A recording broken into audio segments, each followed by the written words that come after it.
जय Hind friends UPSC optional के second paper की श्रृंखला चल रही है और उसी के बीच में अब देखिए हम एक दुनिया समानांतर में जो कुछ कहानियाँ छूटी थी उन कहानियों को कंप्लीट कर रहे हैं। और उसी दिशा में आज आपके बीच है कहानी एक और ज़िंदगी।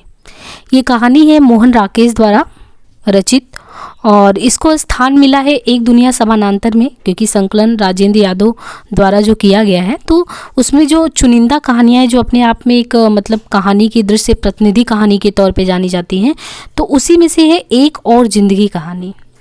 वैसे तो मोहन राकेश जी को हमने नाटक की विधा में, चाहे आषाढ़ का एक दिन हो गया, आधे अधूरे हो गया, पावतले जो है ज़मीन, और इसी तरीके से उनके नाटकों से भली भांति परिचित है। तो नाटक तो उनके अद्भुत है और हमारे पाठ्यक्रम में भी है। लेकिन कहानी के क्षेत्र में देखा जाए तो दोनों ही क्षेत्रों में यानी नाटक और कहानी दोनों ही विधाओं में उन्होंने अद्भुत मिसाल पेश की है लेखन के कला के रूप में हमारे समक्ष। जो एक तरीके से मोहभंग की मानसिकता है, अस्तित्ववादी जीवन दृष्टि है, लघु मानववाद, इन सारी जो समस्याओं को है उजागर करने का प्रयास किया है। और एक बात ये है कि उन्होंने खुद ये चीज़ लिखी है कि उनकी जो कहानियाँ हैं वो पुरुष और स्त्री के बदलते जो संबंध हैं उन संबंधों और विखंडित होते हुए परिवारों के बीच जो अधूरेपन की त्रासदी है।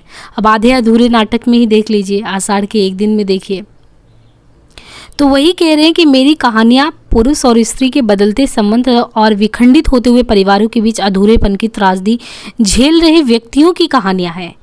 एक और जिंदगी इसी दृष्टि से अत्यंत प्रामाणिक कहानी आपके समक्ष है। एक काम करते हैं, अगर हम कहानी का सारांश बता देंगे तो कहानी का रस नहीं ले पाएंगे। इससे अच्छा ये होगा कि आप कहानी को एक बार सुनिए कि आखिर एक और ज़िंदगी में मोहन राकेश जी क्या संदेश देना चाहते हैं। फिर अंततः इसको हम समराइज कर देंगे और फिर क्वेश्चन वगैरह कैसे आते हैं वो देख लेंगे।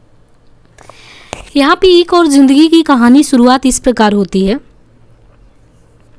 कि यहाँ पे एक चरित्र आपको देखने को मिलेगा, प्रकाश, और एक चरित्र है बीना, और उनके संबंधों के अभाव की त्रासदी को यहाँ पे इस कहानी में आपको देखने को मिलेगा। और उस एक क्षण के लिए प्रकाश के हृदय की धड़कन जैसे रुकी रही।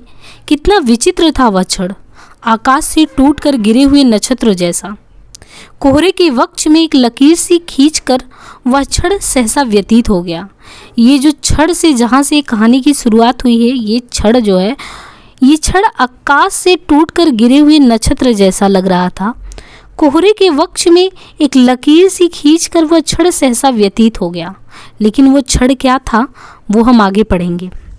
कोहरे में से गुजर कर जाती हुई आकृतियों को उसने एक बार फिर से ध्यान से देखा। क्या ये संभव था कि व्यक्ति की आंखें इस हद तक उसे धोखा दे दे? तो जो कुछ वह देख रहा था वह यथार्थ ही नहीं था, ये प्रश्न पूछा जा रहा है। कुछ ही क्षण पहले ऐसा हुआ कि जब वह कमरे से निकलकर बालकनी पर आया तो क्या उसने कल्पना में भी ये सोचा था कि आकाश के ओर छोर तक फैले हुए कोहरे में गहरे पानी की निचली सतह पर तैरती हुई मछलियों जैसी जो आकृतियां नजर आ रही हैं उनमें कहीं वे दो आकृतियां भी होंगी? मंदिर वाली सड़क से आते हुए दो कोहरेले रंगों पर जब उसकी नज़र पड़ी तब भी क्या उसके मन में कहीं ऐसा अनुमान जगा था? फिर न जाने क्यों उसे लग रहा था जैसे बहुत समय पहले, बल्कि कई दिनों से वह उनके वहाँ से गुजरने की प्रतीक्षा कर रहा हो, जैसे कि उन्हें देखने के लिए ही वो कमरे से निकलकर बालकनी पर आया हो और उन्हीं को ढूंढती हुई उसकी आंखें मंदिर वाली सड़क की तरफ मुड़ी हो। यहाँ तक कि उस धानी आंचल और नीली नेकर के रंग भी जैसे उसके पहचाने हुए हो और कोहरे के विस्तार में वह उन दो रंगों को ही खोज रहा हो। वैसे उन आकृतियों के बालकनी के नीचे पहुँचने तक उसने उन्हें पहचाना नहीं था, परंतु एक क्षण में सहसा वे आकृतियाँ इस तरह उसके सामने स्पष्ट हो उठी जैसे जड़ता की क्षण के अवचेतन की गहराई में डूबा हुआ कोई विचार एकाएक चेतना की सतह पर कूद गया हो। नीली नेकर वाली आकृति घूमकर पीछे की तरफ देख रही थी। क्या उसे भी कोहरे में किसी की खोज थी? क्या वो वाकई में किसी की तलाश कर रहा था? आखिर कर रहा था तो किसकी? प्रकाश का मन ये हुआ कि उसे एक आवाज़ दे, मगर उसके गले से शब्द नहीं निकले। कोहरे के समुद्र अपनी गंभीरता में खामोश थे, मगर उसकी अपनी खामोशी एक ऐसे तूफान की तरह थी जो हवा न मिलने से अपने अंदर ही घुमड़ कर रह जा रही थी। नहीं तो क्या वह इतना असमर्थ था कि उसके गले से एक शब्द भी ना निकल सके। वह बालकनी से हटकर कमरे में आ गया। वहां अपने अस्त व्यस्त सामान पर नजर पड़ी तो शरीर में निराशा की एक सिहरन दौड़ गई। क्या ये वही जिंदगी थी जिसके लिए उसने, परंतु उसे लगा कि उसके पास कुछ भी सोचने के लिए समय नहीं है। उसने जल्दी जल्दी कुछ चीज़ों को उठाया और रख दिया, जैसे कि कोई चीज़ ढूंढ रहा हो जो उसे मिल ना रही हो। अचानक खूंटी पर लटकती पतलून पर नज़र पड़ी तो उसने पजामा उतार कर जल्दी से उसे पहन लिया। फिर पल भर खोया सा खड़ा रहा। उसे समझ ही नहीं आ रहा था कि वो चाहता क्या है। क्या उन दोनों के पीछे जाना चाहता था या बालकनी पर खड़ा होकर पहले की तरह उन्हें देखता रहना चाहता था। अचानक उसका हाथ मेज पर रखे ताले पर पड़ गया तो उसने उसे उठा लिया। जल्दी से दरवाज़ा बंद करके वह जीने से उतरने लगा। जीने पर आकर ध्यान आया कि जूता नहीं पहना है। वो पल भर ठिठक कर खड़ा रहा मगर लौट नहीं गया, यानी वो वापस लौट कर नहीं गया। नहीं पहना हुआ था तब भी वो लौटा नहीं। नीचे सड़क पर पहुंचते ही पांव कीचड़ में लथपथ हो गए। दूर देखा वे दोनों आकृतियां घोड़ों के अड्डे के पास पहुंच चुकी थी। वह जल्दी जल्दी चलने लगा। पास से गुजरते एक घोड़े वाले से उसने कहा कि आगे जाकर नीली नेकर वाले बच्चे को रोक ले, उससे कहे कि कोई उसे मिलने के लिए आ रहा है। घोड़े वाला घोड़ा दौड़ाता हुआ गया मगर उन दोनों के पास ना रुककर उससे वो आगे निकल गया। वहाँ जाकर न जाने किसी उसने उसका संदेश दे दिया। जल्दी जल्दी चलते हुए भी प्रकाश को लग रहा था जैसे वो बहुत ही आहिस्ता चल रहा हो, जैसे उसके घुटने जकड़ गए हों और रास्ता बहुत बहुत लंबा हो गया हो। उसका मन इस आशंका से बेचैन था कि उसके पास पहुंचने तक वे लोग घोड़ों पर सवार होकर वहां से चल ना दे, और जिस दूरी को वो नापना चाहता था वे ज्यों की त्यों ना बनी रहे। मगर ज्यों ज्यों फासला कम हो रहा था उसका कम होना भी उसे अखर रहा था। क्या वह जानबूझकर अपने को एक ऐसी स्थिति में नहीं डाल रहा था जिससे उसे अपने को बचाए रखना चाहिए था? उन लोगों ने घोड़े नहीं लिए थे। वह जब उनसे 3-4 गज दूर रह गया तो सहसा उसके पांव रुक गए। तो क्या सचमुच अब उसे उस स्थिति का सामना करना ही था? पासी पासी इससे पहले कि वो निश्चय कर पाता अनायास उसके मुंह से निकल गया। पासी यहाँ पे उसके बच्चे का नाम होता है और बीना उसकी वाइफ का नाम होता है। और उनके बच्चे, जो पासी है बच्चा, वो माँ के साथ जो है प्रकाश से अलगाव के बाद जाने लगते हैं। ये वही स्थिति को यहाँ पे बताया जा रहा है। बच्चे की बड़ी बड़ी आंखें उसकी तरफ घूम गई, साथ ही उसकी माँ की आंखें भी। कोहरे में अचानक कई कई बिजलियाँ कौद गई। प्रकाश 2-1 कदम और आगे बढ़ गया। बच्चा हैरान आंखों से उसकी तरफ देखता हुआ अपनी माँ के साथ सट गया। पलाश, इधर आ मेरे पास, प्रकाश ने हाथ से चुटकी बजाते हुए कहा, जैसे कि यह हर रोज की साधारण घटना हो और बच्चा अभी कुछ मिनट में ही उसके पास आ जाएगा। बच्चे ने माँ की तरफ देखा। वह अपनी आँख हटाकर दूसरी तरफ देख रही थी। मतलब वो बच्चा माँ की तरफ देख रहा था और जो माँ थी वो दूसरी तरफ अपनी आँख करके देख रही थी। बच्चा अब और भी उसके साथ सट गया और उसकी आंखें हैरानी के साथ एक शरारत सी चमक उठी। प्रकाश को खड़े खड़े उलझन हो रही थी। लग रहा था कि कुछ चलकर उस दूरी को नापने के सिवा कोई चारा नहीं है उसके पास। वो लंबे लंबे डग भरकर बच्चे के पास पहुंचा और उसने अपनी बाहों में उठा लिया। बच्चे ने एक बार किलक कर उसके हाथों से छूटने की चेष्टा की, परंतु दूसरे ही क्षण अपनी छोटी छोटी बाहें उसके गले में डालकर वह उससे लिपट गया। प्रकाश उसे लिए हुए थोड़ा एक तरफ को हटाया। तूने पापा को पहचाना नहीं था क्या? वो पलाश से पूछ रहा है प्रकाश। पहचाना था तो बच्चा बोल रहा है, पहचाना था। बच्चा बाहें उसके गले में डाली झूलने लगा। तो तू झट से पापा के पास आया क्यों नहीं? तो बच्चा बोलता, नहीं आया, कहकर बच्चे ने उसे चूम लिया। तू आज ही यहाँ आया है? नहीं, कल आया था। अभी रह गया, आज ही लौट जाएगा। अभी 3-4 दिन रहूँगा। तो पापा के पास मिलने आएगा ना? आऊँगा। तो वो बच्चे को लेता है और उससे उसकी वार्तालाप चलती है। प्रकाश ने एक बार उसे अच्छी तरह अपनी साथ सटाकर चूम लिया तो बच्चा किलक कर उसके माथे, आंखों और गालों को जगह जगह चूमने लगा। कैसा बच्चा है? पास खड़े कश्मीरी मजदूर ने सिर हिलाते हुए कहा। तुम ताहा लेते हो बच्चे? बच्चा बाहें उसी तरह उसकी गर्दन में डाले जिसे उसे अच्छी तरह देखने के लिए थोड़ा पीछे को हट गया। वहाँ प्रकाश ने दूर अपनी बालकनी की तरफ इशारा किया तू कब तक वहाँ आएगा? अभी ऊपर जाकर दूध पीऊँगा, मतलब वो बोलता है कि ऊपर जाकर दूध पीना, उसके बाद तुम्हारे पास आऊँगा। बच्चे ने अब अपनी माँ की तरफ देखा और उसकी बाहों से निकलने के लिए मचलने लगा। मैं वहाँ बालकनी में कुर्सी डालकर बैठा रहूँगा और तेरा इंतज़ार करूँगा। बच्चा बाहों से उतरकर अपनी माँ की तरफ भाग गया तो प्रकाश ने पीछे से कहा क्षण भर के लिए। उसकी आंखें बच्चे की माँ से मिल गई, परंतु अगली ही क्षण दोनों दूसरी तरफ देखने लगे। बच्चा जाकर माँ की टांगों से लिपट गया। वे कोहरे की पार देवदारों की धुंधली रेखाओं को देखती हुई बोली, तुझे दूध पीकर आज खिलन मर्ग नहीं चलना है?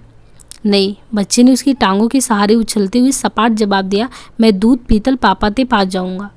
3 दिन 3 रातों से आकाश घिरा था। कोहरा धीरे धीरे इतना घना हो गया था कि बालकनी से आगे कोई रूप, कोई रंग नजर ही नहीं आ रहा था। आकाश की पारदर्शिता पर जैसे गाढ़ा सफेदा पोत दिया गया था। ज्यों ज्यों वक्त बीता जा रहा था, कोहरा और घना होता जा रहा था। कुर्सी पर बैठे हुए प्रकाश को किसी क्षण महसूस होने लगता जैसे वह बालकनी पहाड़ियों से घिरे खुले विस्तार में ना होकर अंतरिक्ष के किसी रहस्यमय प्रदेश में बनी हो। नीचे और ऊपर केवल आकाश ही आकाश हो। अतल में बालकनी की सत्ता अपने में पूर्ण और स्वतंत्र एक लोक की तरह हो। उसकी आंखें इस तरह एकटक सामने देख रही थी जैसे आकाश और कोहरे में उसे कोई अर्थ ढूंढना हो, अपनी बालकनी के वहाँ होने का रहस्य जानना हो। कोहरे के बादल कई कई रूप लेकर हवा में इधर उधर भटक रहे थे। अपनी गहराई में फैलते और सिमटते हुए वे अपनी था नहीं पा रहे थे। बीच में कहीं कहीं देवदारों की फुनगियाँ एक हरी लकीर की तरह बाहर निकली थी, कोहरेले आकाश पर लिखी गई एक अनिश्चित सी लिपि। देखते देखते वो लकीर भी गुम हो गई और गुम हो ही जा रही थी। कोहरे का उफान उसे भी रहने देना नहीं चाहता था। लकीर को मिटते देखकर प्रकाश के स्नायु में एक तनाव सा भर रहा था, जैसे किसी भी तरह वह उस लकीर को मिटने से बचा लेना चाहता हो। परंतु जब लकीर एक बार मिटकर फिर कोहरे से बाहर नहीं निकली तो उसने सिर पीछे को डाल लिया और खुद भी कोहरे में कोहरा होकर पड़ रहा। अतीत के कोहरे में कहीं वह दिन भी था जो 4 साल में अब तक बीत नहीं सका था। बच्चे की पहली वर्षगांठ थी। उस दिन वही उनके जीवन की भी सबसे बड़ी गांठ बन गई थी। ये कहानी फ्लैशबैक पद्धति पे कि ये पीछे अब जा रहे हैं, क्योंकि वो जो घटनाएं हुई हैं वो तो इनके टकराव के बाद जब वो मिले हैं उस घटने के बारे में विवरण दिया गया है।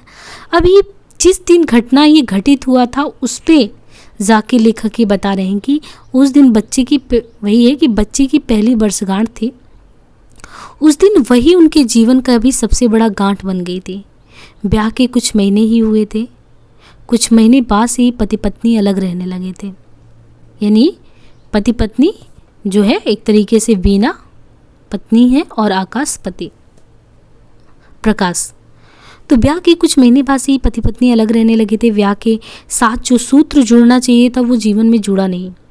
दोनों अलग अलग जगह काम करते थे और अपना अपना स्वतंत्र ताना बाना बुनकर जी रहे थे। लोकाचार के नाते साल 6 महीने में कभी कभार एक बार मिल लिया करते थे।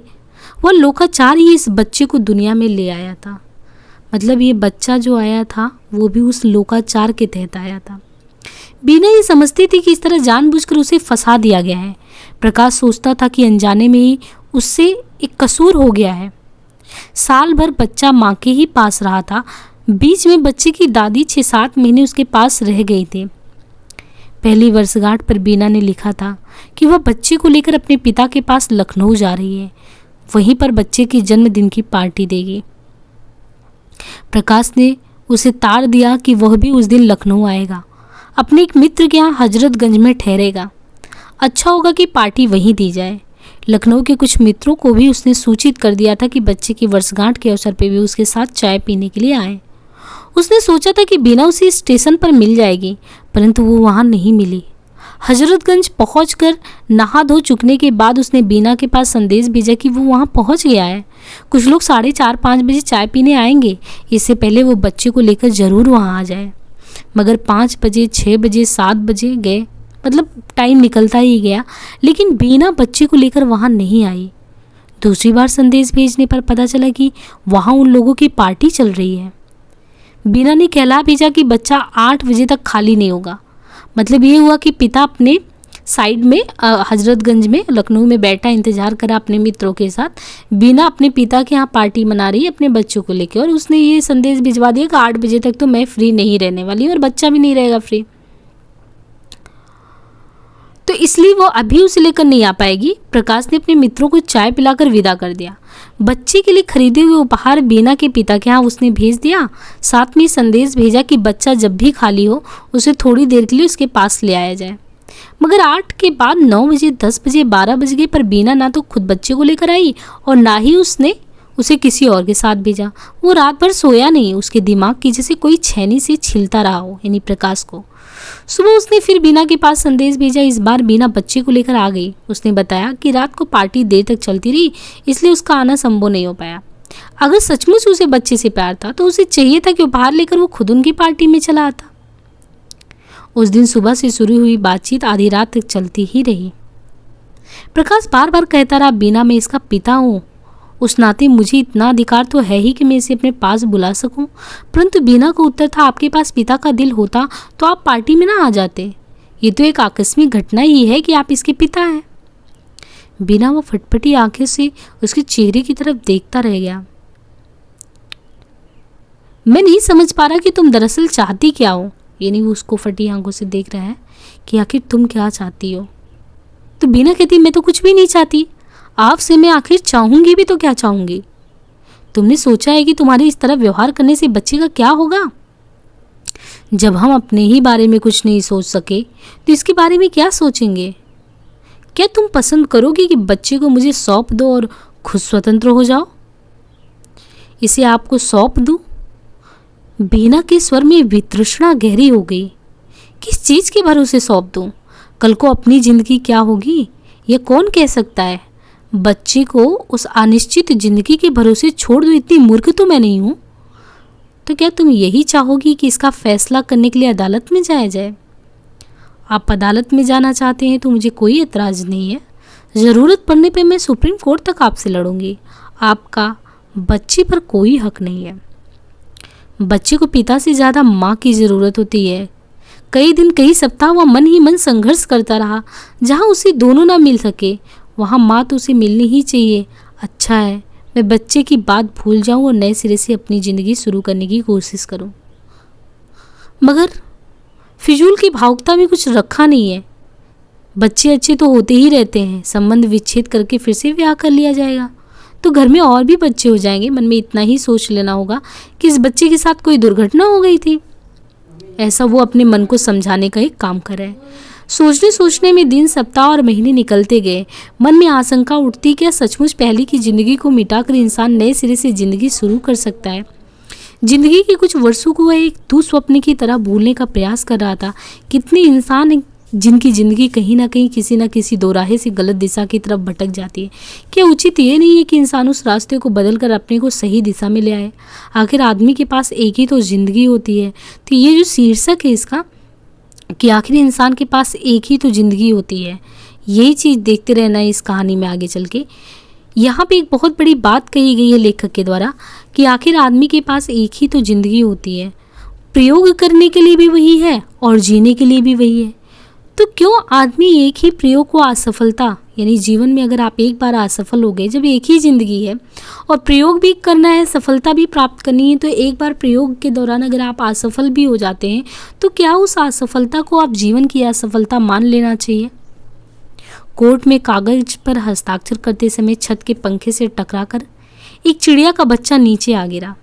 अब यहाँ पे देखिए कि एक तरीके से लेखक ने यहाँ पे किसके माध्यम से अपनी बातों को कहा है कि जब वो कोर्ट में पहुंचते हैं और इस तरीके से प्रकाश अपने को संभाल लेता है और समझा भी लेता है कि आखिर आदमी के पास एक ही तो ज़िंदगी होती है, प्रयोग के लिए भी और जीने के लिए भी। तो क्यों आदमी एक प्रयोग की असफलता को ज़िंदगी की असफलता मान ले? जब वो कोर्ट में पहुंचते हैं, वहाँ पे कागज़ पर जब हस्ताक्षर करते होते हैं, उसी समय वो देखते हैं कि छत के पंखे से टकराकर एक चिड़िया का बच्चा जो था, और देखिए वो चिड़िया का बच्चा कोई और नहीं, पलाश है, जो बीना और प्रकाश के बीच वो बच्चा पिस रहा है। और वो टकराता है और वो गिर जाता है। गिर के तो जैसे ही टकरा के वो बच्चा गिरता है नीचे, तो सामने वो आवाज़ आती है कि हाय चिड़िया मर गई। किसी ने कहा मरी नहीं, अभी जिंदा है। कोई और बोला चिड़िया नहीं, ये चिड़िया का बच्चा है। किसी तीसरे ने कहा नहीं चिड़िया है। नहीं, चिड़िया का बच्चा है, उसे उठाकर बाहर हवा में छोड़ दो।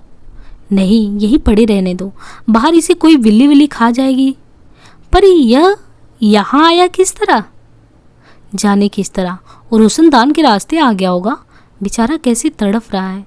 शुक्र है पंखे ने इसे काट नहीं दिया। काट दिया होता तो बल्कि अच्छा ही होता। अब इस तरह लुंजे पंखों से बेचारा क्या जिएगा। तब तक पति पत्नी दोनों ने कागज पर हस्ताक्षर कर दिए थे। बच्चा उस समय कोर्ट के अहाते में कौओं के पीछे भागता हुआ किलकारियां भर रहा था। वहाँ आसपास धूल उड़ रही थी और चारों तरफ मटियाली सी धूप फैली थी। फिर दिन, सप्ताह और महीने, 2.5 साल गुजर जाने पर भी वह फिर से जिंदगी शुरू करने की बात तय ही नहीं कर पा रहा था। उस बीच बच्चा 3 बार उससे मिलने के लिए आया था। वह नौकर के साथ आता और दिन भर उसके पास रहकर अंधेरा होने पर लौट जाता। पहली बार वह उससे शर्माता रहा था, मगर बाद में उसे हिल मिल गया था। वो बच्चे को लेकर घूमने चला जाता, उसे आइसक्रीम खिलाता, खिलौने ले आता। बच्चा जाने के वक्त हट करता, अभी नहीं दाऊंगा, दूध पीतल दाऊंगा, थाना थातल दाऊंगा। जब बच्चा इस तरह की बातें कहता तो उसके अंदर कोई चीज़ें दुखने लगती। उसका मन होता था कि नौकर को झिड़क कर वापस भेज दे और बच्चे को कम से कम रात भर के लिए अपने पास रख ले। जब नौकर बच्चे से कहता, बाबा चलो अब देर हो रही है, तो उसका मन एक हताश आवेश से कांपना लगता और बहुत ही मुश्किल से वह अपने को संभाल पाता। आखिरी बार बच्चा रात के 9 बजे तक रुका रह गया तो एक अपरिचित व्यक्ति उसे लेने के लिए चला आया। बच्चा उस समय उसकी गोदी में बैठा खाना खा रहा था। देखिए अब बच्चे को भेज दीजिए, इसे बहुत देर हो गई है, उस अजनबी ने कहा। आप देख रहे हैं बच्चा खाना खा रहा है। उसका मन हुआ है कि मुक्का मारकर उस आदमी के दांत तोड़ दें। हाँ हाँ आप खाना खिला लीजिए, अजनबी ने उदारता के साथ कहा। मैं नीचे इंतजार कर रहा हूँ। गुस्से के मारे उसके हाथ इस तरह कांपने लगे कि उसके लिए बच्चे को खाना खिलाना असंभव हो गया। जब नौकर बच्चे को लेकर चला गया तो उसने देखा कि बच्चे की टोपी वहीं रह गई है। वो टोपी को लिए दौड़ कर नीचे पहुंचा तो देखा कि नौकर और अजनबी के अलावा बच्चे के साथ कोई और भी है, उसकी माँ। वे लोग 40-50 गज आगे चल रहे थे। उसने नौकर को आवाज़ दी तो चारों ने मुड़कर एक साथ उसकी तरफ देखा। फिर नौकर टोपी लेने के लिए लौट आया और शेष तीनों आगे चलने लगे। उस रात कंबल में मुंह सिर लपेट कर वह देर तक रोता रहा। तब नए सिरे से फिर वही सवाल उसके मन में उठने लगा, क्यों वह अपने को इस अति से पूरी तरह मुक्त नहीं कर लेता? अगर बसा हुआ घर बार होता तो उसकी चहल पहल में वो इस दुख को भूल नहीं जाएगा। उसने अपने को इसलिए तो बच्चे से अलग किया था कि अपनी ज़िंदगी को एक नया मोड़ दे सके। फिर इस तरह अकेली ज़िंदगी जीकर वो यंत्रणा किस लिए सह रहा है? परंतु नए सिरे से ज़िंदगी शुरू करने की कल्पना में सदा एक आशंका मिली रहती थी। वह जितना उस आशंका से लड़ता था वो उतनी ही और तीव्र हो उठती थी। जब उसका एक प्रयोग सफल नहीं हुआ तो कैसे कहा जा सकता है कि दूसरा प्रयोग भी सफल ही होगा? वह पहले की भूल दोहराना नहीं चाहता था। उसकी आशंका ने उसे बहुत सतर्क कर दिया था। वह जिस किसी लड़की को अपनी भावी पत्नी के रूप में देखता, उसके चेहरे में उसे अपने पहले जीवन की छाया नजर आने लगती। हालांकि वह स्पष्ट रूप से इस विषय में कुछ भी सोच नहीं पाता था, फिर भी उसे लगता था कि वह किसी ऐसी ही लड़की के साथ जीवन बिता सकता है जो कि हर लिहाज से बीना के उलट हो, यानी बीना के विपरीत हो। बीना जो थी उसमें बहुत अहंकार था। वो उसके बराबर पढ़ी लिखी थी, उससे ज़्यादा कमाती थी। यानी बीना जो थी अहंकारी भी थी, बराबर पढ़ी लिखी थी और उससे ज़्यादा कमाती थी। उसे अपनी स्वतंत्रता का बहुत मान था और उस पर वो भारी पड़ती थी। बातचीत भी वो खुले मर्दाने जैसे ढंग से करती थी। वह अब एक ऐसी लड़की चाहता था जो हर लिहाज से उस पर निर्भर करे और जिसकी कमजोरियाँ एक पुरुष के आश्रय की अपेक्षा रखती हूँ। कुछ ऐसी ही लड़की थी निर्मला उसकी मित्र कृष्ण जो जुनेजा थे, जुनेजा की बहन थी। 2 बार उसने उस लड़की को जुनेजा के यहाँ देखा था। बहुत सीधी सी लड़की थी, साधारण पढ़ी लिखी थी और साधारण ढंग से ही रहती थी। करीबन 26-27 की होकर भी वो देखने में वह 18-19 से ज़्यादा की नहीं लगती थी। वो जुनेजा के घर की कठिनाइयों को जानता था। उन कठिनाइयों की कारण शायद इतनी उम्र तक उस लड़की की शादी नहीं हो पाई थी। जब निर्मला के साथ उसके ब्याह की बात उठाई गई, यानी जो अपना दोस्त था उसकी बहन से, तो उसे सचमुच लगा कि उसकी ज़िंदगी अब सही पटरी पर आ जाएगी। बात तय हो जाने के बाद उसे अपने आप काफ़ी भरा भरा सा लगने लगा। हवा और आकाश में उसे एक और ही आकर्षण लगने लगा। निर्मला ब्याह कर घर में आई भी नहीं थी कि वह शाम को लौटते हुए फूलों की बेनियाँ खरीद कर घर लाने लगा। अपना पहला घर उसे छोटा लगने लगा, इसलिए उसने एक बड़ा घर ले लिया और नए फर्नीचर खरीद कर उसे सजा दिए। पास में ज़्यादा पैसे नहीं थे, फिर भी कर्ज लेकर उसने निर्मला के लिए कितना कुछ बनवा डाला। निर्मला हंसती हुई उसके घर में आई, मगर वह एक ऐसी हंसी थी जो हंसने का मौका ना रहने पर भी थमने में नहीं आती थी। पहले कुछ दिन तो वो समझ ही नहीं पाया कि वो हंसी क्या है। निर्मला कभी भी बिना बात के हंसना शुरू कर देती और देर तक वो हंसती ही रहती। वो हैरान होकर उसे देखता रहता। 3-4 साल के बच्चे भी वैसे आकस्मिक ढंग से नहीं हंसते थे जैसे वो हंसती थी। कोई उसके सामने गिर जाए, कोई चीज़ किसी के हाथ से गिरकर टूट जाए तो उसके लिए वो अपनी हंसी रोक ही नहीं पाती थी। ऐसे में लगातार 10-10 मिनट तक वो हंसी से बेहाल हो जाती थी। वो उसे समझाने की चेष्टा करता कि ऐसी बातों पर नहीं हंसा जाता, तो निर्मला की ओर भी और भी हंसी उसको छोड़ती। वो उसे डांट देता तो वह आकस्मिक ढंग से बिस्तर पर लेटकर हाथ पैर पटकती हुई रोने लगती, चिल्ला चिल्ला कर अपनी मरी हुई माँ को पुकारने लगती और अंत में बाल बिखेर कर देवी बन जाती और इधर घर भर को साफ देने लगती। कभी अपने कपड़े फाड़ कर इधर उधर छिपा देती, अपने गहने जूतों के अंदर संभाल देती, कभी अपनी बाह पर फोड़े की कल्पना करके 2 दिन उसके दर्द से कराती रहती और फिर सहसा स्वस्थ होकर कपड़े धोने लगती और सुबह शाम तक कपड़े ही धोती रहती। जब मन शांत होता तो मुँह गोल किए हुए अंगूठा चूसने लगती। उठते बैठते खाते पीते प्रकाश के सामने निर्मला के तरह तरह के रूप आते रहते और उसका मन एक अंधे कुएं में भटकने लगता। रास्ता चलते हुए उसके मन में एक शून्य सा घिर आता और वो भौचक्का सा सड़क के किनारे खड़ा होकर सोचने लगता कि वो घर से क्यों आया है और कहाँ जा रहा है। उसका किसी से मिलने या कहीं भी आने जाने का मन नहीं होता। कई बार वह बिल्कुल जड़ होकर देर देर तक एक ही जगह खड़े या बैठा रहता। एक बार सड़क पर चलते हुए खंबे से टकराकर नाली में गिर गया। एक बार बस पर चढ़ने की कोशिश में नीचे गिर गया जिससे उसकी बुशर्ट पीछे से फट गई और इसे बेखबर दूसरी बस में चढ़कर आगे चल दिया। उसे पता तब चला जब किसी ने रास्ते में उसे कहा, जेंटलमैन, तुम्हें घर जाकर कपड़े बदल लेने चाहिए। उसे लगता है जैसे वह जी ना रहा हो, अंदर ही अंदर घुट रहा हो। क्या ये वही जिंदगी थी जिसे पाने के लिए उसने इतने साल अपने से संघर्ष किया था? उसे गुस्सा आता कि जुनेजा ने उसके साथ ऐसा क्यों किया। उस लड़की की मानसिक स्थिति जिस प्रकार थी वैसे तो उसको अस्पताल में भेजने की जगह थी। वो मेरे साथ उसका ब्याह क्यों करवाया? उसने जुनेजा को इस संबंध में पत्र लिखे परंतु उसकी ओर से कोई उत्तर नहीं मिला।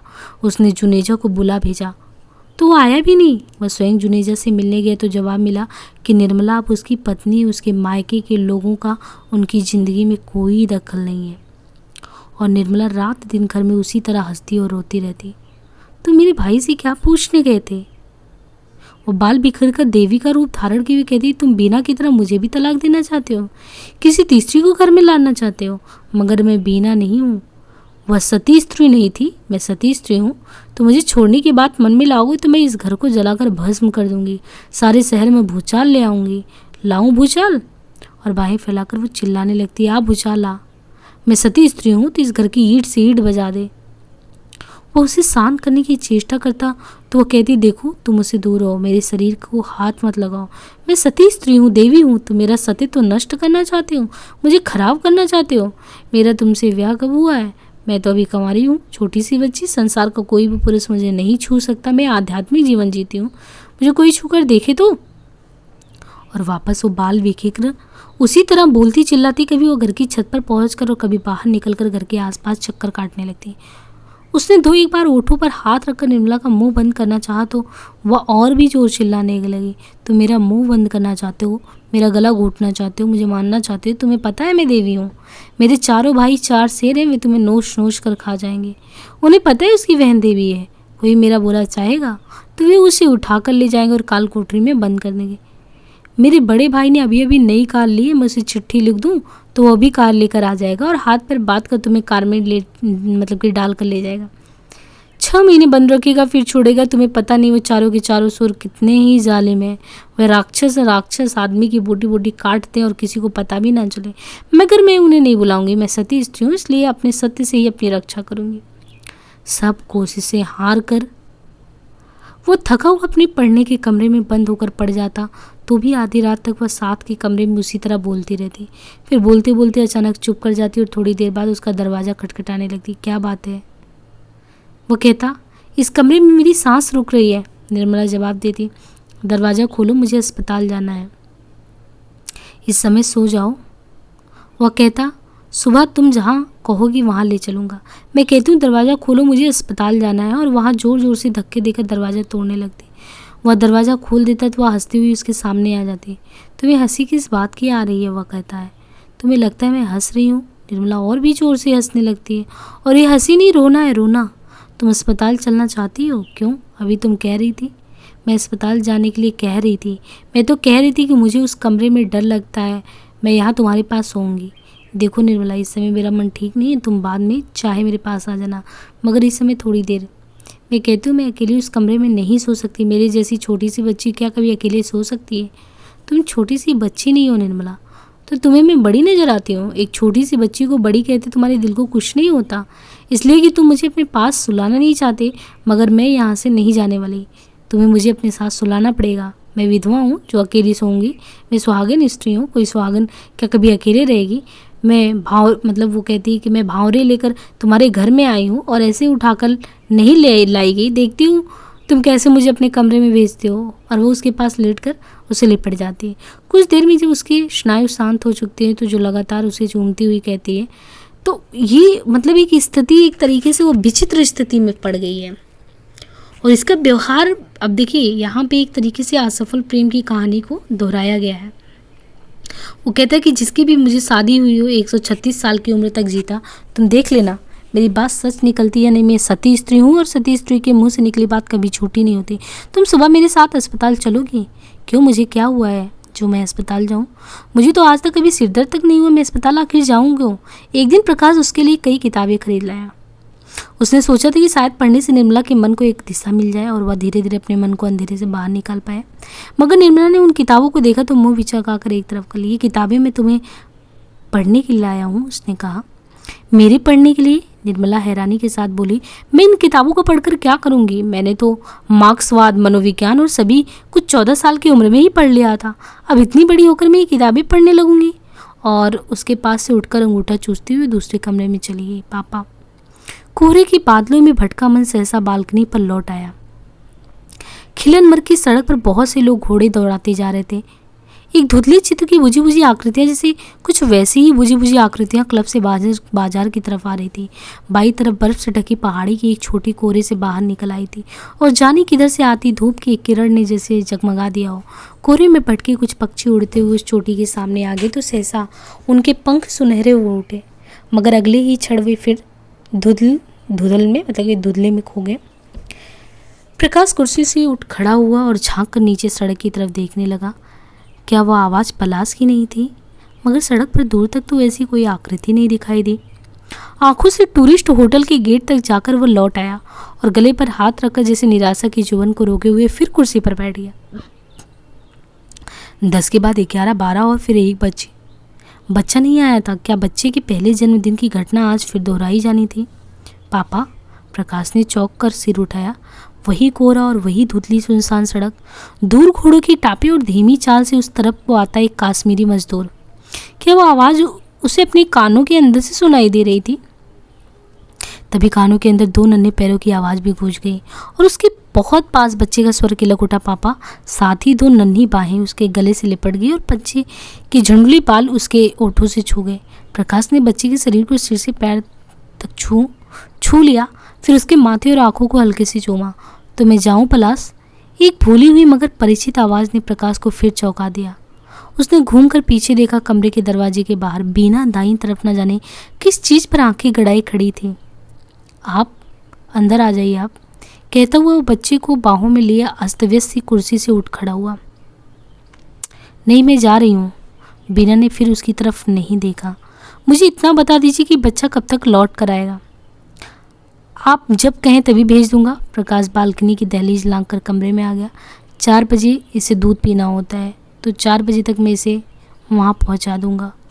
इसने हल्का सा स्वेटर ही पहन रखा था, हल्का सा। दूसरे फ्लोर की ज़रूरत तो नहीं पड़ेगी, आप दे दीजिए, ज़रूरत पड़ेगी तो मैं इसे पहना दूंगा। बीना ने दहलीज की उस तरफ से पुलोवर उसकी तरफ बढ़ा दिया। उसने पुलोवर लेकर उसे साल की तरह बच्चे को उड़ा दिया। आप, उसने बीना से फिर कहना चाहा कि अंदर आ जाए, मगर उससे कहा नहीं गया। बीना चुपचाप जीने की तरफ चल दी, मगर प्रकाश कमरे से निकल आया। जीने से बीना ने कहा, देखिए इसे आइसक्रीम वगैरह मत खिलाइएगा, इसका गला बहुत जल्द ख़राब हो जाता है। अच्छा। बीना पल भर रुकी रही, शायद उसे और भी कुछ कहना था, मगर फिर बीना कुछ कहे नीचे उतर गई। बच्चा प्रकाश की बाहों में उछलता हुआ हाथ हिलाता रहा। मम्मी टाटा। प्रकाश उसी लिए बालकनी पर लौट आया तो उसके गले में बाहें डालकर बोला, पापा मैं आइसक्रीम जरूर खाऊंगा। हाँ बेटी, प्रकाश उसकी पीठ पर हाथ फेरने लगा, जा तेरे मन में आया सो खाना।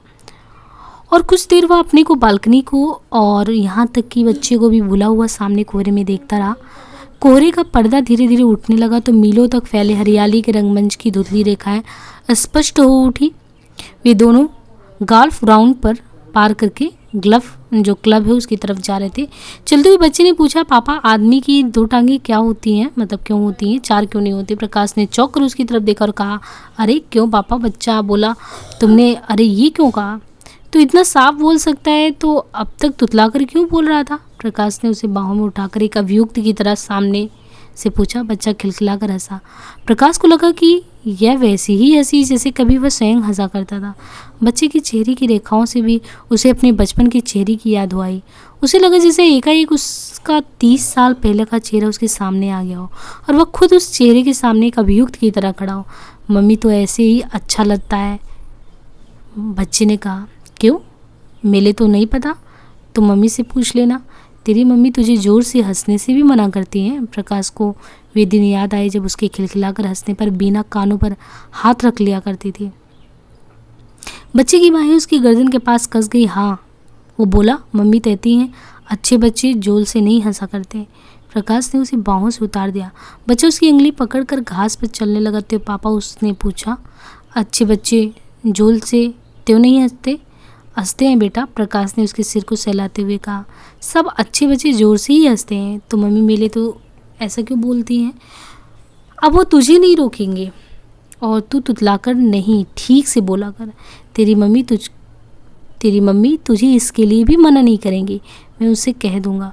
तो तुमने पहले मम्मी से क्यों नहीं कहा? ऐसा नहीं कि तुमने पहले मम्मी से क्यों नहीं कहा? बच्चा फिर हंस दिया। तो तुमने पहले मम्मी से क्यों नहीं कहा ये बात? पहले मुझे याद नहीं था, अब याद से कह दूंगा। कुछ देर दोनों चुपचाप चलते रहे। फिर बच्चे ने पूछा, पापा तुम मेरे जन्मदिन की पार्टी में क्यों नहीं आए? मम्मी कहती थी तुम विलायत गए हुए थे। हाँ, मैं विलायत गया हुआ था। तो पापा अब तुम विलायत नहीं जाना? क्यों? मेरे को अच्छा नहीं लगता, विलायत जाकर तुम्हारी शक्ल और ही तरह की हो गई है। प्रकाश एक रूखी सी हंसी हंसा। कैसी हो गई है शक्ल? पता नहीं कैसी हो गई है, पहले दूसरी की तरह की थी, अब दूसरी तरह की कैसे? पता नहीं, पहले तुम्हारे बाल काले काले थे, अब सफ़ेद सफ़ेद हो गए। तो इतने दिन मेरे पास नहीं आया इसलिए मेरे बाल सफ़ेद हो गए हैं। बच्चा इतना ज़ोर से हंसा कि उसके कदम लड़खड़ा गए। पापा तुम तो विलायत गए हुए थे। उसने कहा, मैं तुम्हारे पास कैसे आता? मैं क्या अकेला विलायत जा सकता हूँ? क्यों नहीं जा सकता? तो इतना बड़ा तो है। मैं सचमुच बड़ा हूँ ना पापा? बच्चा ताली बजाता हुआ बोला। तुम यह बात भी मम्मी से कह देना, वो कहती है मैं अभी बहुत छोटा हूँ। मैं छोटा नहीं हूँ पापा। नहीं तो छोटा कहाँ है? प्रकाश मैदान में दौड़ने लगा। अच्छा भागकर मुझे पकड़। बच्चा अपनी छोटी छोटी टांगें पटकता हुआ दौड़ने लगा। प्रकाश को फिर अपने बचपन की याद आई, उसे दौड़ते देखकर। तब एक बार फिर किसी ने कहा था, अरे यह बच्चा कैसे टांगें पटक पटक कर दौड़ता है, इसे ठीक से चलना नहीं आता क्या? बच्ची को उंगली पकड़े प्रकाश क्लब के बार रूम में दाखिल हुए तो बारमैन अब्दुल्ला उसे देखकर दूर से मुस्कुराया। साहब के लिए 2 बोतल बियर। उसने पास खड़े बैरे से कहा, साहब आज अपने साथ एक मेहमान को लाए हैं, बच्चे के लिए गिलास पानी दे दो। प्रकाश ने काउंटर के पास रुककर कहा, इसे प्यास लगी है। खाली पानी? अब्दुल्ला बच्चे के गालों को प्यार से सहलाने लगे। और सब दोस्तों को तो साहब बियर पिलाते हैं और इस बच्चे बेचारे को खाली पानी? और पानी की बोतल खोलकर वह गिलास में पानी डालने लगा। जब वह गिलास बच्चे के मुंह के पास ले गया तो बच्चे ने अपने हाथ में ले लिया। मैं अपने आप पीऊँगा। उसने कहा, मैं छोटा थोड़ी ही हूँ, मैं तो बड़ा हूँ। तू बड़ा है? अब्दुल्ला हंसा। तब तो तुझे पानी देकर मैंने गलती की, बड़े लोगों को तुम्हें बियर पिलाता हूँ। बियर क्या होता है? बच्चे ने मुंह से गिलास हटाकर पूछा। बियर होता नहीं है, होती है। अब्दुल्ला ने झुककर उसे चूम लिया। तुझे पिलाऊं क्या? नहीं कहकर बच्चे ने अपनी बाहें प्रकाश की तरफ फैला दी। प्रकाश उसे लेकर ड्योढ़ी की तरफ चला तो अब्दुल्ला भी उन दोनों के साथ साथ बाहर चला आया। किसका बच्चा है साहब? उसने पूछा। मेरा लड़का है, कहकर प्रकाश बच्चे को सीढ़ी से नीचे उतारने लगा। अब्दुल्ला हंस दिया। साहब बहुत खुशदिल आदमी है, उसने कहा। क्यों? अब्दुल्ला हंसता हुआ सिर हिलाने लगा। आपका भी जवाब नहीं। प्रकाश कुछ कहने को हुआ मगर अपने को रोक कर बच्चे को लिए हुए आगे चल दिया। अब्दुल्ला ड्योढ़ी में रुक कर पीछे से सिर हिलाता रहा। पैरा शेर मोहम्मद अंदर से निकल कर आया तो वह और भी खुलकर हंस दिया। क्या बात है, अकेला खड़ा कैसे हंस रहा है? शेर मोहम्मद ने पूछा। साहब का भी जवाब नहीं है। अब्दुल्ला किसी तरह हंसी पर काबू पाकर बोला, किस साहब का जवाब नहीं है? उस साहब का। अब्दुल्ला ने प्रकाश की तरफ इशारा किया। उस दिन बोलता था कि इसने इसी साल शादी की और आज बोलता है कि यह 5 साल का बाबा इनका लड़का है। जब आया था तो अकेला था और आज इसके लड़के भी हो गए। प्रकाश ने एक बार फिर घूमकर तीखी नज़र से उसकी तरफ देख लिया। अब्दुल्ला एक बार फिर खिलखिला उठा, ऐसा खुशदिल आदमी आज तक मैंने नहीं देखा। पापा, घास हरी क्यों होती है, लाल क्यों नहीं होती? क्लब से निकलकर प्रकाश ने बच्चे को एक घोड़ा किराए पर ले लिया था और लेनिन मार्ग को जाने वाली पगडंडी पर वह खुद उसके साथ साथ पैदल चल रहा था। घास के रेशमी फैलाव पर कोहरे का आकाश इस तरह झुका था जैसे कि अंदर की उमड़ती वासना उसे अपने को उस पर दबा देने के लिए विवश कर रही हो। बच्चा उत्सुक आंखों से आसपास की पहाड़ियों और सामने से बहकर जाते पानी की पतली धार को देखे जा रहा था। कभी कुछ क्षण अपने को भूला रहता, फिर अपने अंदर की किसी भाव से प्रेरित होकर काठी पर उछलने लगता। हर चीज़ को अपना रंग होता है, हर चीज़ का। प्रकाश ने बच्चे की जांघ को हाथ से दबाए हुए कहा और कुछ देर खुद भी हरियाली के फैलाव में खोआ रहा। हर चीज़ का अपना रंग क्यों होता है? क्योंकि कुदरत ने हर चीज़ का अपना रंग बना दिया है। कुदरत क्या होती है? प्रकाश ने झुककर उसकी जांघ को चूम लिया। कुदरत यह होती है, उसने कहा। जांघ पर गुदगुदी होने से बच्चा भी हंसने लगा। तुम झूठ बोलते हो, उसने कहा। क्यों? तुमको इसका पता ही नहीं है? अच्छा तो तू बता, घास का रंग हरा क्यों होता है? घास मिट्टी के अंदर से पैदा होती है, इसलिए रंग हरा होता है। अच्छा, तुझे इसका कैसे पता चला? बच्चा उछलता हुआ लगाम को झटकने लगा। मेरे को मम्मी ने बताया था। प्रकाश के होठों पर एक विस्तृत सी मुस्कुराहट आ गई।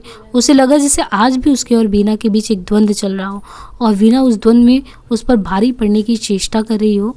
तो वो चीज़ें जो है दोनों के बीच वही बात होती है। फिर ये कहता है कि तेरी मम्मी ने तुझे और क्या क्या बता रखा है? वो बोला, यह भी बता रखा है कि आदमी के 2 टांग क्या होते हैं और 4 क्यों नहीं। हाँ, मम्मी कहती थी कि आदमी के 2 टांग इसलिए होते हैं कि वह आधा ज़मीन पर चलता है और आधा आसमान में। अच्छा। प्रकाश के होठों पर हंसी और मन में उदासी की एक रेखा फैल गई।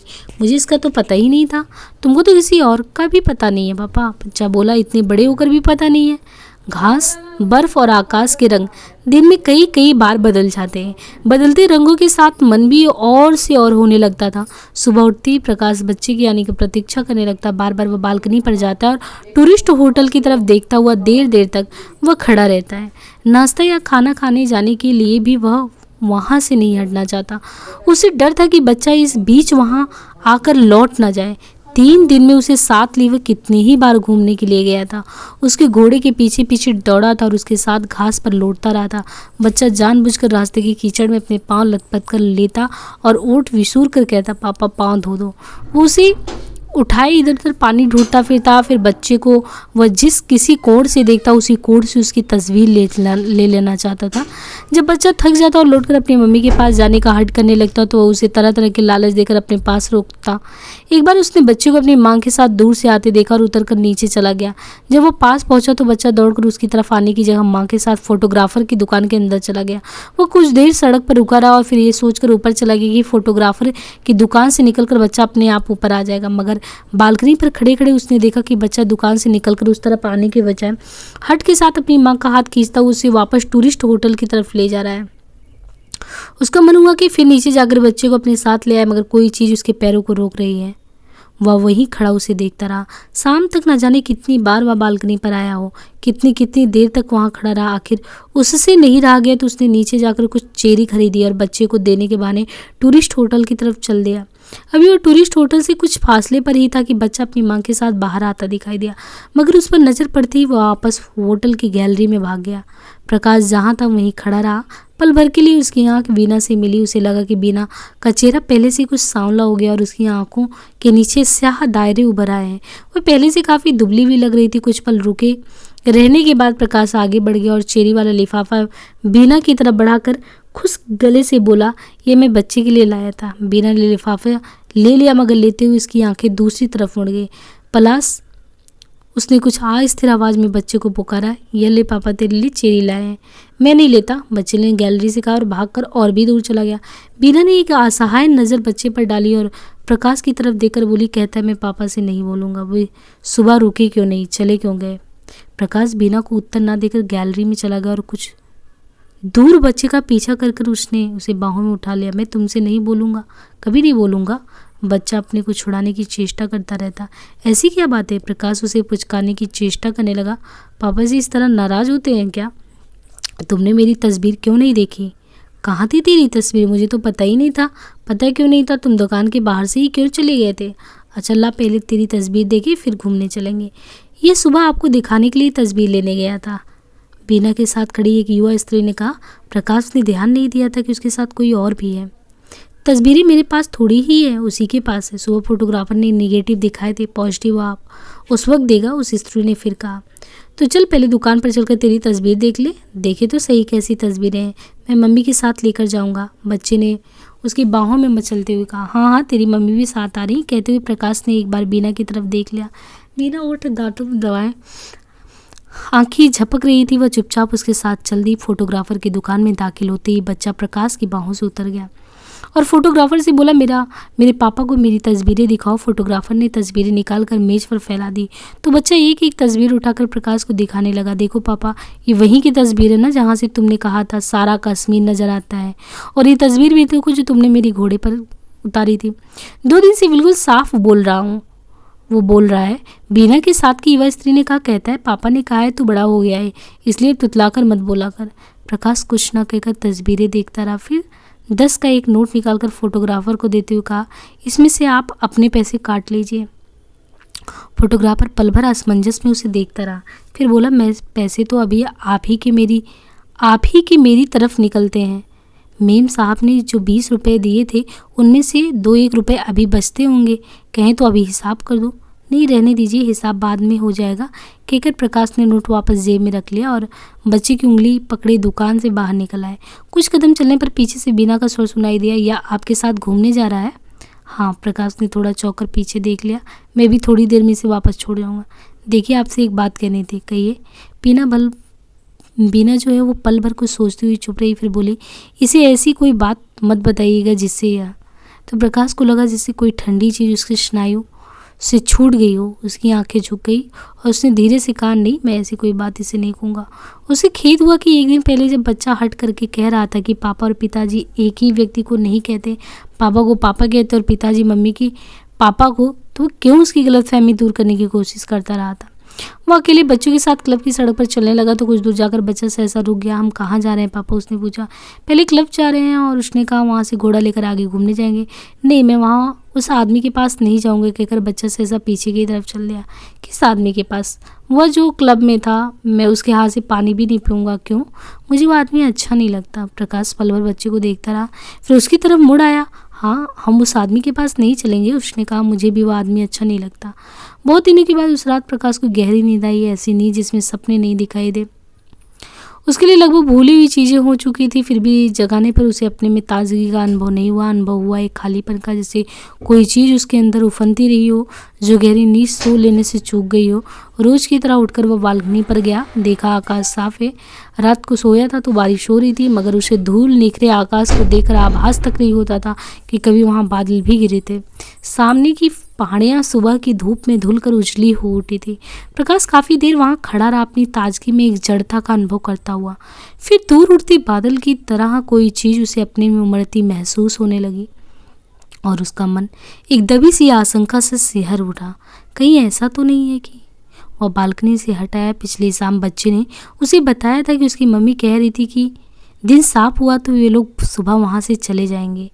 रात को जैसी बारिश हो रही थी, उससे सुबह तक आसमान खुलने की कोई संभावना तो नहीं लग रही थी, इसलिए सोते वक्त वह इस तरफ से लगभग निश्चिंत था। मगर रात रात में आसमान का रूप बिल्कुल बदल गया था। तो क्या सचमुच आज वे लोग यहाँ से चले जाएंगे? उसने कमरे में बिखरे सामान को देखा। कुछ इन्हीं गिनी चीज़ें थी।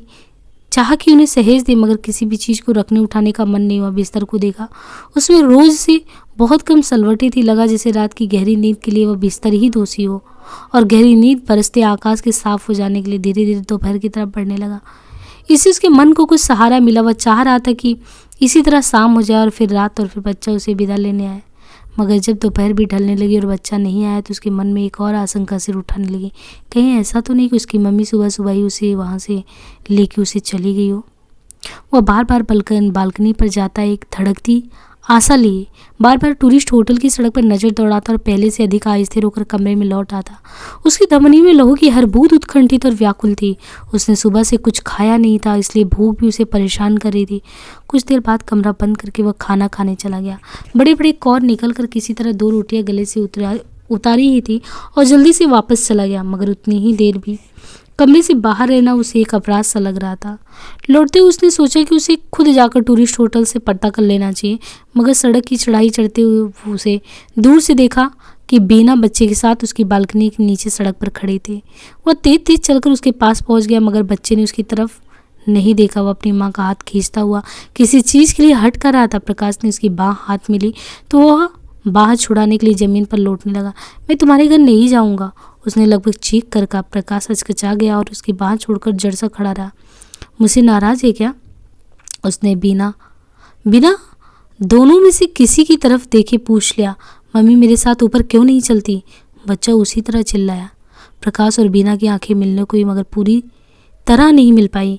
प्रकाश ने बच्चे की बाँह फिर हाथ में ले ली और तटस्थ स्वर में बीना से कहा, आप भी आ जाइए ना। इसे आज जाने क्या हुआ है? बीना कुछ झुंझलाहट के साथ बोली। सुबह से बात बात पर तंग कर रहा है। इस वक्त ये अकेला मेरे साथ ऊपर नहीं जाएगा। प्रकाश ने स्वर की तटस्थता भी बनाए रखी। चल मैं तुझे जीने तक पहुंचा देती हूँ। बीना उसे उत्तर न देकर बच्चे से बोली, ऊपर से जल्दी लौट आना, घोड़े वाले उधर तैयार खड़े हैं। प्रकाश को मन में एक नस्ता सा चुभता महसूस हुआ, मगर जल्दी उसने अपने को संभाल लिया। आप लोग आज ही जा रहे हैं? उसने चेष्टा की कि शब्दों से उसके मन का भाव प्रकट ना हो। जी हाँ। बीना दूसरी तरफ देखती रही। जाना तो सुबह ही था, मगर इसके हट की वजह से इतनी देर हो गई। अब भी या? और बात बीच में ही छोड़कर उसने बच्चे से फिर कहा, चल तुझे जीने तक पहुंचा दो। बच्चा प्रकाश के हाथ से बात छुड़ाकर कुछ दूर भाग गया। मैं नहीं जाऊंगी, उसने कहा। अच्छा, आप बीना बोली, मैं तुझे ऊपर पहुंचा देती हूँ उस दिन की तरह। मैं नहीं जाऊंगा। और बच्चा कुछ कदम और दूर चल गया। आप क्यों नहीं जाती? मतलब वो बच्चा पूछ रहा है। इस तरह अपना हट नहीं छोड़ेगा, प्रकाश ने ओठ काटते हुए कहा।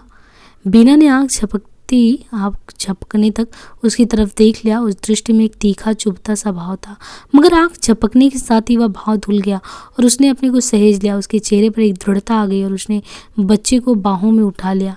चल मैं तेरे साथ चलती हूँ, उसने कहा। बच्चे का रुआसा भाव उसी में हंसी में बदल गया और उसने माँ के गले में बाहें डाल दी। प्रकाश उनसे आगे आगे जीने चढ़ने लगा। ऊपर पहुंचकर बीना ने बच्चे को बाहों से उतारा और कहा, ले अब मैं जा रही हूँ। नहीं, बच्चे ने उसका हाथ पकड़ लिया। तुम यहीं रहो, बैठ जाइए ना। प्रकाश ने कुर्सी पर पड़ी तो एक चीज़ें जल्दी से हटा दी और कुर्सी बीना की तरफ बढ़ा दी। बीना कुर्सी पर न बैठकर चारपाई के कोने पर बैठ गई। तभी बच्चे का ध्यान न जाने किस चीज़ ने खींच लिया। वह उन दोनों को छोड़कर बालकनी में चला गया और वहाँ से उछलकर सड़क की तरफ देखने लगा। प्रकाश कुर्सी की पीठ पर हाथ रखे जैसे खड़ा था वैसे ही खड़ा रहा। बिना चारपाई के कोने में और भी सिमट कर दीवार की तरफ देखने लगे। असावधानी की एक क्षण में उनकी आंखें मिल गई तो बीना ने अपनी पूरी शक्ति संचित करके पूछ लिया, कल इसकी जेब में कुछ रुपए मिले थे, वे आपने रखे थे? हाँ, प्रकाश ने अटकते स्वर से कहा। सोचा था उनसे या कोई चीज़ बनवा लेगा। बीना पल भर चुप रही, फिर बोली, क्या चीज़ बनवानी होगी? कोई भी चीज़, कोई अच्छा सा ओवर कोट या। कुछ देर फिर चुप्पी रही। फिर बीना ने पूछ लिया, कैसा कोट बनवाना होगा? कैसा भी, जैसे इसे अच्छा लगे। कोई खास तरह का कपड़ा लेना हो तो बता दीजिए। खास कपड़ा कोई नहीं, कैसा भी हो, कोई खास रंग नहीं। हाँ, नीले रंग का हो तो ज़्यादा अच्छा है, कहकर प्रकाश को थोड़ा अफसोस हुआ। उसे पता था बीना को नीले रंग पसंद नहीं है। बच्चा उछलता हुआ बालकनी से लौट आया और बीना का हाथ पकड़कर बोला, अब चलो। पापा से प्यार तो किया नहीं और आते ही चल भी दिया। प्रकाश ने उसे बाहों में ले लिया। बच्चे ने उसके ओठे से ओठ मिलाकर एक बार अच्छी तरह से उसे चूम लिया और फिर झट से उसकी बाहों से निकलकर माँ से बोला, अब चलो। बिना चारपाई से उठ खड़ी हुई बच्चा उसका हाथ पकड़कर उसे बाहर की तरफ खींचने लगा। तलो ना मम्मी, देर हो रही है। फिर वो तुतलाने लगा और बीना को साथ खींचता वो दहलीज पार गया। तू जाकर पापा को चिट्ठी लिखेगा ना? प्रकाश ने पीछे से आवाज़ दी, लिखूंगा। मगर उसने पीछे मुड़कर नहीं देखा। पीछे मुड़कर देखा एक बार बीना ने और जल्दी से आंखें हटा ली। आंखों की कोरों में अटके आंसू उसने बहने नहीं दिए। तूने पापा को टाटा नहीं किया? उसने बच्चे के कंधे पर हाथ रखते हुए कहा। टाटा पापा। बच्चे ने बीना पीछे की तरफ देखे हाथ हिलाए और जीने से बीना उतरने लगी।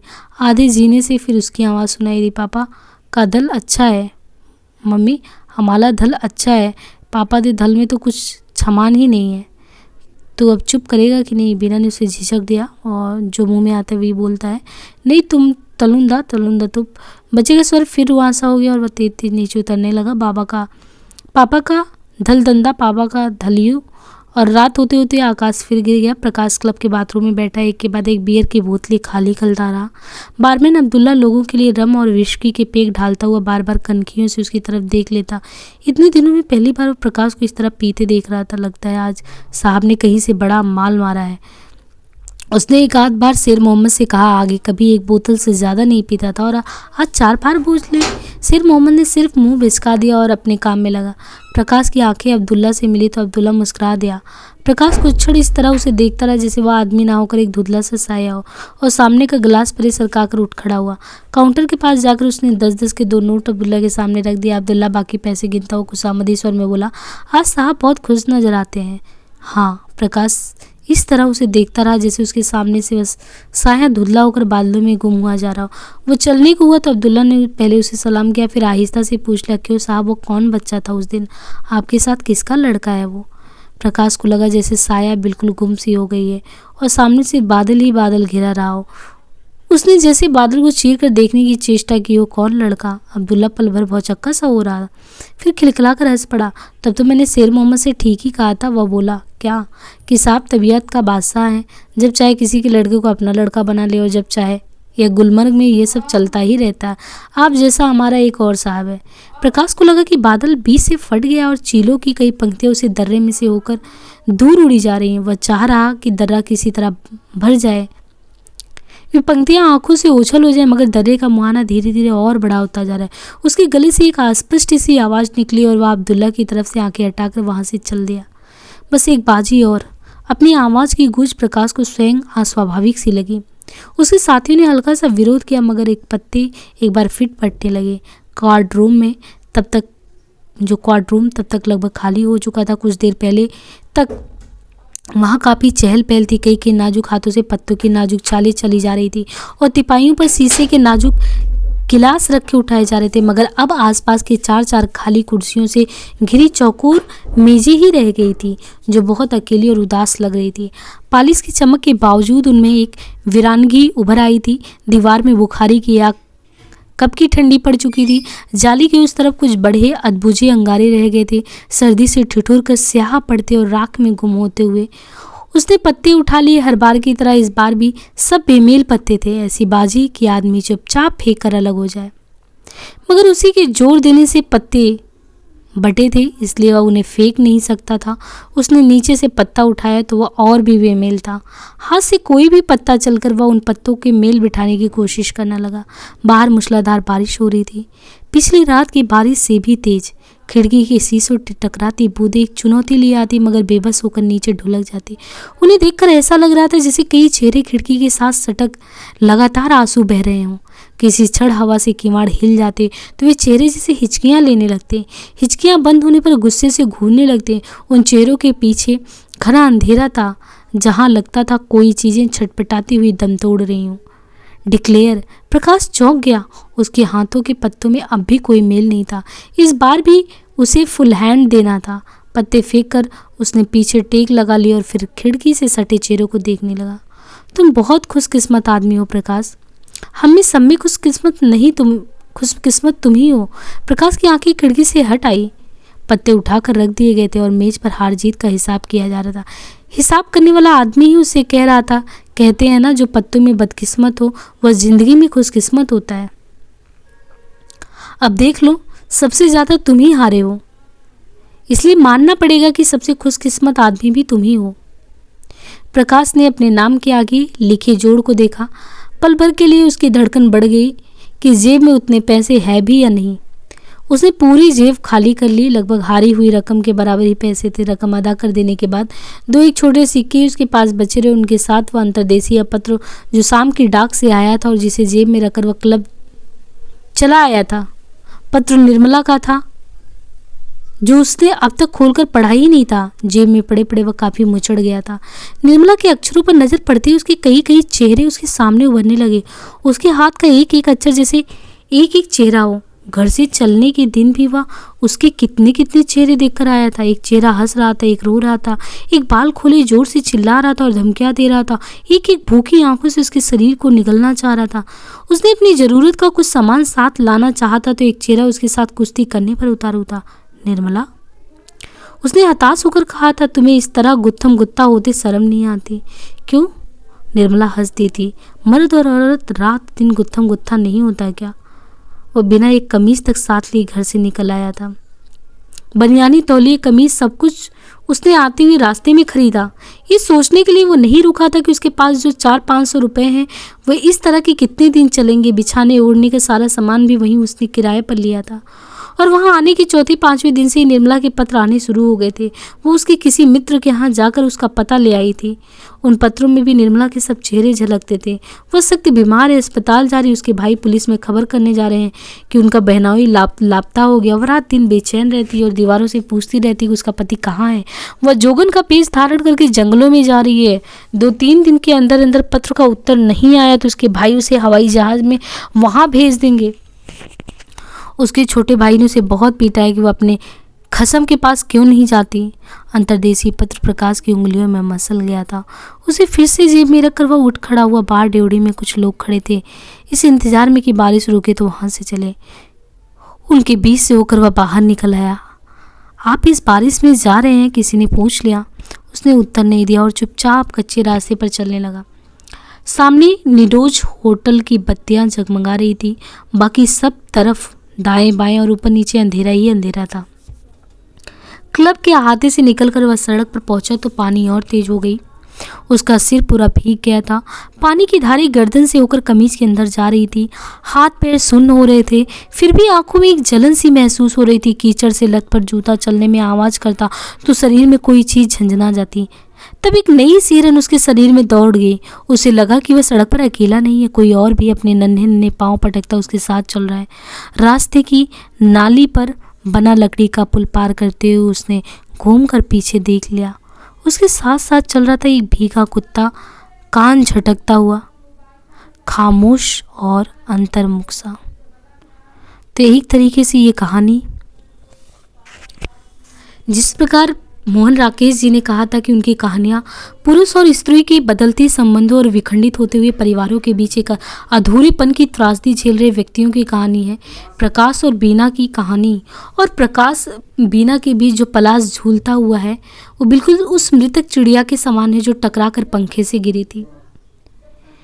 यहाँ पे एक तरीके से जो अहम भावना, जो स्वतंत्रता वो चाहती थी, और जिस तरीके से शादी हुई और फिर जीवन में फिर भी अकेला संत्रास्ता अवस्था, तो ये शहरी मध्यवर्ग में पुरुष और नारी के बदलते हुए संबंधों की ही कहानी है। एक और जिंदगी से ये शीर्षक से स्पष्ट होता है कि रचनाकार एक जिंदगी से संतुष्ट नहीं है। वो असंतोष इसलिए है कि मनुष्य के पास एक ही जीवन, उसी में वो प्रयोग किया। उसने बीना के साथ वैवाहिक संबंध स्थापित करना चाहा, जीवन को बढ़ाना चाहा, असफल रहा। फिर से वापस प्रयास किया, निर्मला के साथ भी विफल रहा। तो मूल समस्या इस कहानी के नायक प्रकाश की ये है कि उसने जो निर्णय लिए वो गलत थे, किंतु अब वो निर्णय सुधारने के लिए उसके पास दूसरी जिंदगी नहीं है। वो सोचता है कि क्या सचमुच इंसान पहले की जिंदगी को मिटाकर नए सिरे से जिंदगी शुरू कर सकता है। एक और जिंदगी में जिंदगी के प्रति जो निरर्थकता का बोध है, वह एक और जिंदगी तड़प को उभारता है। ये एहसास होना कि एक ही जीवन था और व्यर्थ चला गया, ये कितना बड़ा अंदर ही अंदर इंसान के घुटन पैदा कर देता है। ये घुटन है नवलेखन के दौर में जो मनुष्य की मूल समस्या। उसे लगता था कि जैसा वो जी रहा है, नहीं जी रहा है, सिर्फ अंदर ही अंदर घुट रहा है, क्या यही जिंदगी? ये एक तरीके से निरर्थकता भावबोध का मूल कारण है संबंधों का टूटना। एक तो शहर का आदमी यूं ही अकेला, दूसरी यदि वो अपने सीमित संबंधों में भी खुश नहीं है तो अकेलापन उसके जीवन का अनिवार्य हिस्सा बन जाता है। संबंधों की यह टूटन सिर्फ नायक की समस्या नहीं है, स्वतंत्रोत्तर भारत में स्वतंत्र और सशक्त हुई नारी के साथ पुरुष के सहज न होने पाने की समस्या है। इस कहानी का नायक विवाह के कुछ दिन बाद ही पत्नी से अलग हो गया। विवाह के कुछ महीने बाद से ही पति पत्नी अलग अलग रहने लगे थे, और ये संबंध विच्छेद जो है वापस से कहानी में ये भी स्पष्ट किया है कि संबंधों की यह टूटन किस प्रकार नारी की स्वतंत्र चेतना से जुड़ी है। बीना में आहंग नहीं होता, प्रकाश अपनी तरफ से पहल करता तो शायद ये स्थिति नहीं बनती। तो ये जो एक अनिर्णय की अवस्था होती है, उसकी समस्या की उच्च और निम्न वर्ग में अनिर्णय की समस्या उतनी प्रबल नहीं होती, क्योंकि उनकी जीवन स्थितियां उन्हें निर्णय लेने की साहस देती हैं। उच्च और निम्न वर्ग में ये समस्या नहीं होती है। समस्या होती है तो वो समस्या कहाँ पे होती है सबसे ज़्यादा? ये चीज़ हम लीना के संदर्भ में, लीना और किशोर की कहानी में भी देख सकते हैं कि लीना भी स्वतंत्र है, तो उच्च वर्ग में निम्न वर्ग में समस्या नहीं होती है। परिस्थितियाँ उनके वशीभूत होती, परिस्थितियों को वो नचा सकती हैं। लेकिन मध्य वर्ग में ऐसा नहीं। ये कहानी टूटना में भी यही देखा था कि निर्णय शक्ति की वर्गीय व्याख्या की गई है, किंतु मध्य वर्ग हमेशा अनिर्णय की स्थिति में रहता, क्योंकि एक तरफ उसकी व्यक्तिगत आकांक्षाएं प्रबल होती हैं तो दूसरी तरफ उस पर सबसे ज़्यादा जो काम करता है वो सामाजिक दबाव और नए प्रयोगों की विफलता। वो हमेशा डरा होता है। इस कहानी के नायक प्रकाश की भी एक बड़ी समस्या अनिर्णय की समस्या है। सोचने समझने में 2.5 साल तक गुजर जाते हैं, जिंदगी आरंभ करना है कि नहीं करना है। तो मोहन राकेश जी ने इस कहानी के माध्यम से सिर्फ स्त्रियों और पुरुष की समस्या को नहीं उभारा, बल्कि उन बच्चों की पीड़ा को भी दिखाया जिनके माता पिता अलग हो गए, और ऐसे बच्चे बिना किसी अपराध के माता या पिता किसी एक के प्रेम से वंचित हो जाते हैं। जब प्रकाश और बीना कोर्ट में तलाक के कागजों पर सिग्नेचर करते थे, यही वो समस्या है कि कैसे पंखे से वो टकरा कर बेचारा कैसे तड़प रहा है। वो कोई और नहीं, वो पलाश है। तो एक तरीके से एक और जिंदगी जो है अन्य नई कहानियों की तथ्यों के साथ एक ऐसी संरचनात्मक कहानी है जो पारंपरिक कहानियों की शुरुआत और अंत में सिर्फ सूचना तक सीमित नहीं है। ये मनुष्य को जो सच्चाई है उसे अवगत कराने का काम करती है। चरित्र योजना में आप देखिए कि मोहन राकेश जी अपने नाटकों में भी आधे अधूरेपन वगैरह के नाटक में भी इन चीज़ों को दिखाए हैं। तो आप देखिए कि इसमें जो चरित्र योजना, एक खास बात है कि नारी चरित्र प्रायः ज़्यादा सशक्त, आत्मविश्वास से भरी, निर्णय शक्ति से युक्त है यहाँ पे, जबकि पुरुष कुछ कमज़ोर हैं। अब ये चीज़ आप कई जगहों पे देख सकते हैं जो नई कहानियों के दौर में है। और ये निर्णयहीनता का शिकार आषाढ़ के एक दिन में कालिदास को भी देखिए कि मल्लिका उनको ज़बरदस्ती भेजती है, लेकिन वही चीज़ आधे अधूरे नाटक में भी देखिए। महेंद्रनाथ और सावित्री के साथ की जितनी सावित्री सशक्त है उतने महेंद्रनाथ नहीं है। टूटना में भी अगर देखिए तो लीना की सशक्तता को ज़्यादा ही दिखाया गया है। तो ओवरऑल इन कहानियों के माध्यम से जीवन के जटिल संबंधों को कैसे सुलझाया जा सकता है, ये समझाने की भरपूर कोशिश हुई नई कहानी के नवलेखन के दौर में। और वाकई में ये समस्याओं के प्रतिनिधि कहानी के तौर पे हमारे समक्ष आता है। जो सिलेक्टेड कहानियाँ हैं वो तो अभी और भी हैं और उनको क्रमशः हम लेके चलेंगे ही। और अच्छी बात ये है कि ये कहानियाँ जो है अगर आप अच्छे से पढ़ते हैं तो यूपीएससी के ऑप्शनल के अलावा भी इतर इस कहानियों का प्रयोग कई जगहों पे हुआ है। नेट जेआरएफ वगैरह की क्लास में जितनी कहानियाँ हैं तो वो जितनी अच्छी आपको कहानी को समझ हो, खासकर नारी विमर्श पे हो गया, जनजातियों की समस्याएँ हो गई, और जितनी भी समस्याएँ समाज में आ रही हैं अगर कहानियों के माध्यम से समझते हैं तो हमारे मानस पटल पर वो एक तरीके से छा जाता है, वो हमारे लिए ज़्यादा फ्रूटफुल होता है। आज के लिए इतना ही। अपना सहयोग बनाए रखें, ज़्यादा से ज़्यादा शेयर करें क्योंकि अच्छी चीज़ों को लोगों तक ज़रूर पहुंचाएं। और अगर कोई समस्या होती तो उसे मुझे अवगत कराएं। थोड़ा देर ही सही हो सकता है मैं तुरंत जवाब ना दे पाऊँ, लेकिन कोशिश अपनी रहेगी। आज के लिए इतना ही। धन्यवाद।